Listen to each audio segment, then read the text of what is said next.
두 번째 파트입니다. 이단을 대할 땐 어떻게 대하는 것이 좋은 방법일까요? 이단을 만나면 어떻게 대처해야 할까요?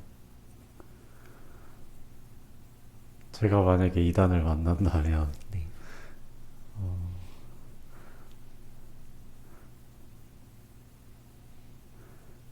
저도 아마 일단 경계심을 가지고 대할 것 같습니다. 네. 맞습니다. 많은 교회들에서 기본적으로 성도들에게 제시하는 방식입니다. 근데 이것이 성경에도 기록되어 있습니다. 한두 번 경계하고 권면한 뒤에 이단들은 멀리하라고 서신서에서 그렇게 경고하고 있죠. 그러니 경계하고 멀리하는 것이 잘못된 방법은 아닙니다. 왜냐면 그들에게 왜곡된 생각들을 주입받거나 또는 영향을 받을 수 있기 때문에 그렇죠. 어린아이들에게는 나쁜 동영상들이나 또는 왜곡된 사상들을 먼저 접하지 않도록 그 아이들에게 드라마나 TV 매체들도 시청각 연령을 두어서 아이들의 접근을 막는 것이 좋지 않은 방법이지만 효율적인 방법이기 때문에 쉽게 사용되곤 합니다. 그런 것처럼 많은 교인들에게 이단들을 대처할 방법들이 제시되어 있지 않기 때문에 만나면 일단 경계하고 피해라 이렇게 이야기되는 것이 첫 번째로 주로 많이 사용되는 방법입니다. 하지만 저는 이게 가장 보편적이지만 가장 낮은 수준의 이단을 대처하는 방법이라고 생각합니다. 그럼 두 번째로 다음 단계의 이단 대처법이 있습니다. 두 번째 단계는 무엇이냐? 열심히 공부하는 겁니다. 그래서 저 사람들이 도대체 왜 이단인 건지, 저 사람들이 이단들이 주장하는 바가 무엇이 틀린 건지, 주일과 안식일 중에 무엇을 지켜야 하는 건지, 부활절과 유월절 중에 무엇이 더 중요한 명절인지, 우린 유대교와 우리는 무엇이 다르고, 가톨릭 교회와 우리는 무엇이 다르고, 신천지와 우리는 무엇이 다른지, 우리가 지키고 있어야 할 정통신앙에 대해서 공부하고 배워서 그 사람들과 논쟁하는 것입니다. 만약에 우리가 진실을 가지고 있다면 논쟁에서 질 이유가 없지요. 정말 올바른 신앙을 우리가 가지고 있다면 그 사람들과 논쟁에서 질 이유가 없습니다. 그러니 공부하는 것입니다. 내가 무엇을 믿어야 할 것인가? 무엇이 더 하나님의 뜻에 가까울까? 성경을 읽고 열심히 공부하는 것이 두 번째 방법입니다. 그러니 저는 유현 형제님께서 지금은 피하시지만 언젠가는 그들이 이야기하고 주장하는 바들을 열심히 듣고 생각해 보신 뒤에 진짜 하나님의 뜻은 이게 아니고 여기에 있는데 하고 찾으시고 우리가 믿는 올바른 신앙에 대한 이해의 폭을 넓혀 가실 수 있으면 좋겠습니다. 네. 그럼 마지막으로 이것이 두 번째 이단을 대처하는 방법이라면 가장 중요한 세 번째 이단을 대하는 방법이 있습니다. 가장 중요한 이단을 대하는 방법은 무엇일까요? 방금 두 번째 방법이 정말 좋다고 생각을 했어서 네.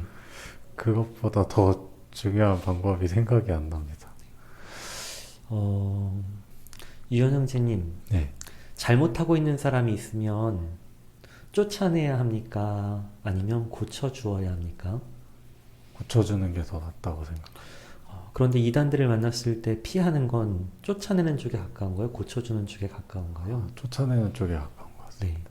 그래서 경계하는 건 가장 낮은 수준의 단계이고 네. 고쳐주기 위해서 그 사람들과 논쟁을 하는 게 다음 단계인 거죠. 네. 그런데 논쟁으로 사람이 바뀔까요? 논쟁만으로는 바뀌지 않을 것 같습니다. 네, 거의 대부분의 경우에 논쟁으로 사람은 바뀌지 않습니다. 10명의 사람과 논쟁을 했을 때 논쟁 끝에 사람이 바뀌는 건 한 명에도 미치지 않습니다. 사람은 언제 바뀌느냐? 사랑할 때만이 바뀝니다.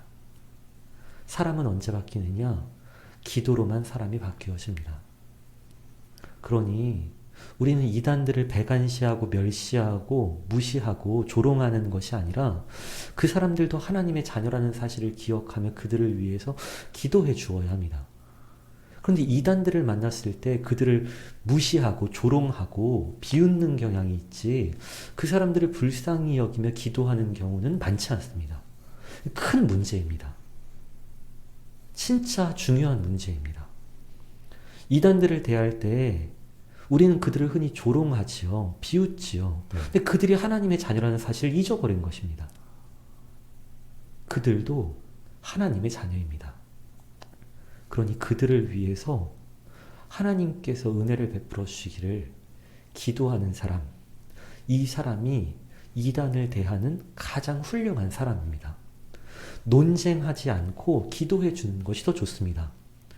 왜냐하면 논쟁의 끝에는 내가 저 사람들보다 우월하다는 어떤 이 심리적인 즐거움은 남습니다. 그러나 아주 많은 경우에 논쟁으로 그 사람들이 변화되는 경우는 많지 않습니다. 내가 무엇이 더 올바른 신앙인지를 알고 있는 것은 중요합니다. 그러나 누군가를 꺾어내기 위한 알미 아니라 다른 것이 있다는 것을 알고 내가 올바른 신앙을 걸어가기 위한 알므로서만 가지시고 이단들에게는 논쟁이 아니라 사랑으로 긍휼히 여기며 기도해 주는 것이 가장 좋은 대처 방법이라고 할 수 있겠습니다.